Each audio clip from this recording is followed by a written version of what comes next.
రైతు భరోసా 22,500 కోట్ల రూపాయలు, 4,50,000 ఇందిరమ్మ ఇండ్లు, ఇట్లా చంద్రశేఖరరావు గారి చెయ్యని చాలా పనులను ఈరోజు మేము చేసినాము. ఈ ఆదాయాన్ని పెంచుకుంటూనే, దుబారాను తగ్గించుకుంటూనే ఈరోజు ఈ పథకాలన్నిటిని కూడా అమలు చేస్తున్నాము.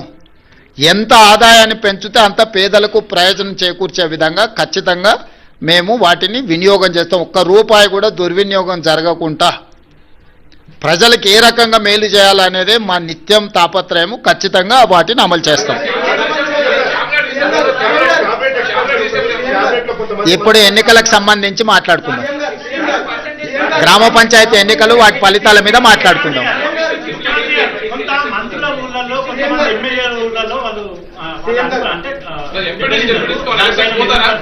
ఇప్పుడు గజ్వేల్ల కేసీఆరే దెబ్బతిని ఓడిపోయి అక్కడ ఉన్నాడు. ప్రధాన ప్రతిపక్ష నాయకుడే ఓటమి చెందిండు. మెజారిటీ సీట్లు కాంగ్రెస్కి వచ్చినాయి. గ్రామాల ఎన్నికలు గ్రామ పరిస్థితులను బట్టి జరుగుతాయి. శాసనసభ్యుడినో, మంత్రినో, ముఖ్యమంత్రినో పట్టి జరగవు. ఓవరాల్గా ఫీల్ గుడ్ ఫ్యాక్టర్ ఉంటుంది. గ్రామంలో ఉండే నేపథ్యాన్ని, సామాజిక వర్గాల సమతుల్యతను దృష్టిలో పెట్టుకొని ఎన్నికలు జరుగుతాయి. ఎట్లా జరిగినా ఫలితాలు అనేది ఇక్కడ కళ్ళకు కట్టినట్టుగా కనిపిస్తున్నాయి. 94 నియోజకవర్గాలలో 87 శాసనసభ నియోజకవర్గాలలో కాంగ్రెస్ పార్టీకి మెజారిటీ వచ్చింది. ఈ లిస్ట్ అంతా మీకు ఇస్తాము. ఏ నియోజకవర్గంలో ఎన్ని గెలిచిండ్రో స్పష్టంగా మీకు లిస్ట్ ఇస్తాము. మీరు కావాలంటే నిజ నిర్ధారణ కమిటీ వేసుకొని ఆయా నియోజకవర్గాలలో మీరు పర్యటించండి. ఇన్ని 12,702 గ్రామ పంచాయతీల ఎన్నికలు జరిగినప్పుడు 1, 2, 3 అటో ఇటో ఫలితాలు వస్తాయి. ఆ ఫలితాలు అనేది భవిష్యత్తులో మన కార్యాచరణను సవరించుకోవడానికి ఉపయోగించుకుంటాం తప్ప దానికి మించి వేరే రకంగా దీని మీద చర్చించుకోవాల్సిన అవసరం లేదు.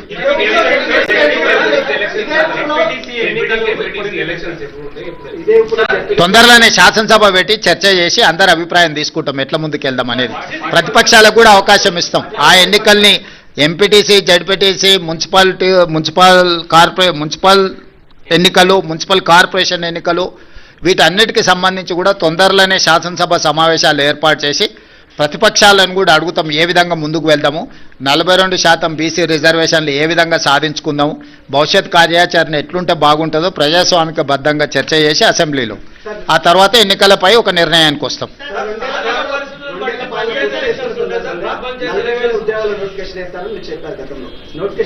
చేస్తాం తప్పకుండా. ఇప్పుడు అన్ని పరిశీలిస్తున్నాం, సభలో చర్చించి తీసుకుంటాం.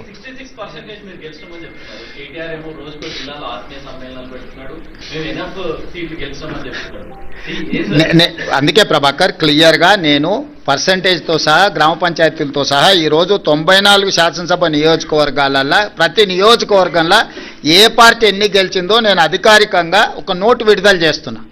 మీరు నోట్ తీసుకొని ఆ నియోజకవర్గంలో వెళ్ళి నిజ నిర్ధారణ కార్యక్రమాలు పెట్టుకొని మీరు పరిశీలించండి. కేటీఆర్ అనేవాడు కాంగ్రెస్ గురించి ఆలోచన చేస్తలేడు. హరీష్ అనేవాడు వెనకాల తవ్వుతున్నాడు. కేటీఆర్ నాయకత్వంలో ఏ ఎన్నికలు జరిగిపోయినా ఓడిపోయిండు కాబట్టి నాయకత్వాన్ని మార్చాలని హరీష్ వెనకాల నుంచి ఏదైతే ప్రయత్నం చేస్తుండో ఆ విషయాన్ని ఏమంటారు డైల్యూట్ చేయడానికి పర్యటనలు పెట్టుకుంటున్నాడు తప్ప ఇది ప్రజలకు కానీ ప్రభుత్వానికి కానీ సంబంధం లేదు. ఇప్పుడు కేటీఆర్ వర్కింగ్ ప్రెసిడెంట్ అయినప్పటి నుంచి జరిగిన ఏ ఎన్నికలు గెలవలే కదా. జనరల్లో అసెంబ్లీ కావచ్చు, జనరల్లో జరిగిన లోక్సభ కావచ్చు, తర్వాత జరిగిన ఉప ఎన్నికలు కావచ్చు, తర్వాత జరిగిన గ్రామ పంచాయతీ ఎన్నికలు కావచ్చు. ఈరోజు హరీష్ వర్గం ఆల్రెడీ సోషల్ మీడియాలో మిగతా మీడియాలలో మొదలుపెట్టింది కదా. కేటీఆర్ ఉంటే ఇంకా పార్టీ మిగలదు కాబట్టి కేటీఆర్ను తప్పించండి, హరీష్కు నాయకత్వాన్ని అప్పచెప్పండి అని ఒక స్లోగన్ తీసుకొని బయలుదేరిండు. మీరు హైడ్రా పరిష్కారం తీసుకొచ్చారు. ఆమె ఆధారంతో సహా ఎంత మేర కబ్జా అనేది చెరువులు ఏ ఎమ్మెల్యే బీఆర్ఎస్ ఎమ్మెల్యే చేసిన అనేది మొత్తం పెడుతుంది.